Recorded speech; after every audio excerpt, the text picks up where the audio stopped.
अनहद नाद को सुनने का सहज उपाय। बैठे हैं घर में, सुनना शुरू करें बाहर की आवाजों को। बहुत जागरूक होकर सुने कि कान क्या क्या सुन रहा है। सभी चीजों के प्रति जागरूक हो जाएं।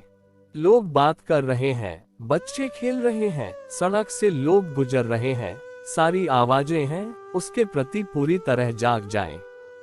और जब सारी आवाजों के प्रति पूरी तरह जागे हो तब एक बार यह भी ख्याल करें कि कोई ऐसी भी आवाज है जो बाहर से ना आ रही हो, भीतर पैदा हो रही हो। और तब आप एक अलग ही सन्नाटे को सुनना शुरू कर देंगे। इस बाजार की भीड़ में भी एक आवाज है जो भीतर भी पूरे समय गूंज रही है, लेकिन हम बाहर की भीड़ की आवाज में इस बुरी तरह से संलग्न हैं कि वह भीतर का सन्नाटा हमें सुनाई नहीं पड़ता। सारी आवाजों को सुनते रहें, लड़े मत, हटे मत, सुनते रहें।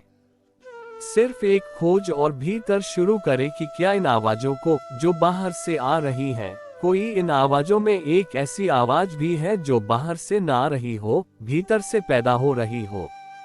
और आप बहुत शीघ्र सन्नाटे की आवाज, जैसी कभी कभी निर्जन वन में सुनाई पड़ती है, ठेठ बाजार में, सड़क पर भी सुनने में समर्थ हो जाएंगे।